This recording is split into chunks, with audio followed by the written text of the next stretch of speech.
नाजरीन अस्सलाम वालेकुम वरहमतुल्लाहि वबरकातुहू।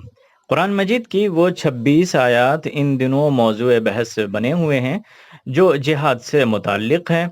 वसीम रिजवी नामी एक शख्स ने कुरान की इन आयात को हज़फ करने का मुतालबा किया है। मारूफ इस्लामी स्कॉलर मौलाना डॉक्टर रज़ीउल इस्लाम नदवी साहब ने इन आयात की वजाहत की है। वसीम रिजवी के एतराज़ का जवाब दिया है। मौलाना की तहरीर आम फहम है और अक्ल व मंतिक पर मबनी भी। आइए सुनते हैं मौलाना की ये तहरीर। तमाम मज़ाहिब अमन, खैर सगाली और भाईचारे की तालीम देते हैं। उनमें हक़ का साथ देने और बातिल का मुकाबला करने का हुक्म दिया गया है। मज़लूमों की हिमायत करने और ज़ालिमों से बदला लेने की तलक़ीन की गई है। इस बिना पर उनकी किताबों में अमन की तलक़ीन के साथ जंग का भी तस्करा मिलता है। अमन आइडियल चीज़ है और जंग बदरज मजबूरी गवारा की जाती है।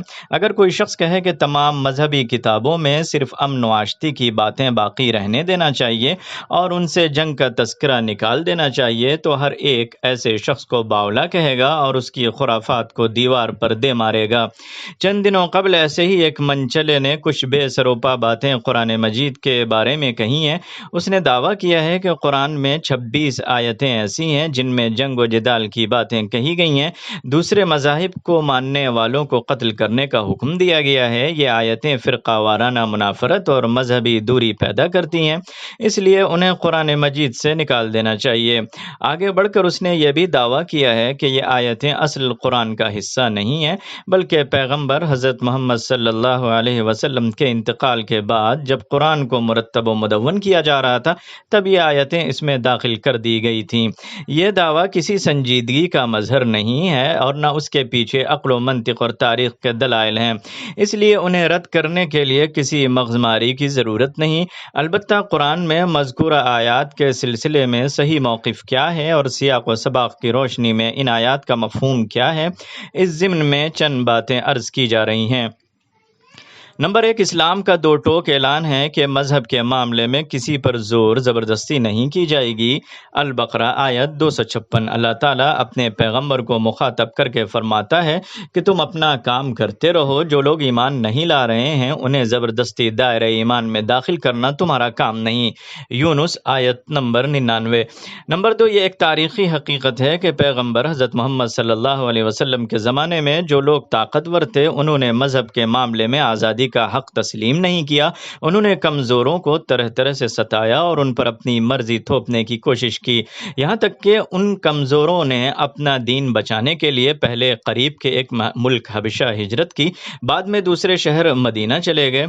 वहाँ भी इन ताकतवर लोगों ने उन्हें चैन से रहने न दिया, बल्कि उनका जीना दूभर किए रखा और उन पर जंग मुसल्लत की। नंबर 3, ईमान वालों को हुक्म दिया गया कि जो तुमसे जंग करे तुम भी उनसे जंग करो, अलबत्ता तुम ज़्यादती करने से बचो।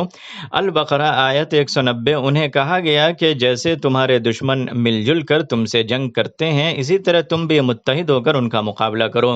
तौबा आयत नंबर 36। नंबर 4, कुरान कहता है कि जंग का मकसद फितना व फसाद का खात्मा है। अल बकरा आयत 193। अल अनफाल आयत 93। जुल्म सितम का बाजार गर्म करने वालों को मुल्क में दनदनाते फिरने की इजाज़त नहीं, इसलिए अहले ईमान से कहा गया है कि मुसलसल जुल्म बर्दाश्त करने की ज़रूरत नहीं, ज़ालिमों का मुकाबला करो। अल हज आयत 39।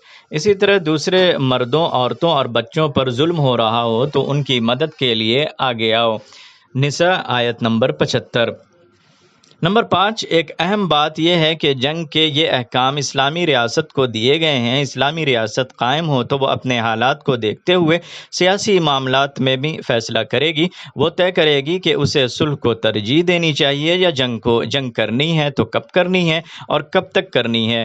कुरान मजीद में जंग की जितनी आयात हैं उनका खिताब मुस्लिम अवाम से नहीं है। उन्हें खुली छूट नहीं दी गई है कि वो दूसरे मज़ाहिब के लोगों को जहाँ पाएँ कत्ल कर दें और उन्हें जीता न छोड़ें, बल्कि ये सारी हिदायत इस्लामी रियासत के लिए हैं। उसे उन पर अमल की इजाज़त दी गई है। نمبر 6، عام حالات کا حکم الگ ہوتا ہے اور جنگ کے حالات کا حکم بالکل الگ۔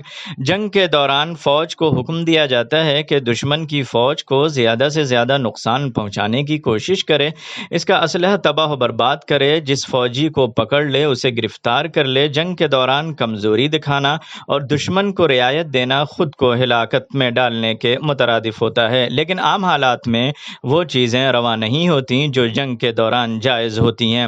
نمبر 7، عام حالات میں دیگر مذاہب کے لوگوں کے ساتھ اہل ایمان کے تعلقات کیسے ہونے چاہیے، اس کا تذکرہ سورۃ الممتحنہ آیت 8 میں کیا گیا ہے۔ اللہ تعالیٰ نے فرمایا، اللہ تمہیں اس بات سے نہیں روکتا کہ تم ان لوگوں کے ساتھ نیکی اور انصاف کا برتاؤ کرو جنہوں نے دین کے معاملے میں تم سے جنگ نہیں کی ہے اور تمہیں تمہارے گھروں سے نہیں نکالا ہے۔ اللہ انصاف کرنے والوں کو پسند کرتا ہے۔ سامعین، یہ ہے قرآن مجید میں جنگ کی آیات کی حقیقت اور ان کا صحیح پس منظر۔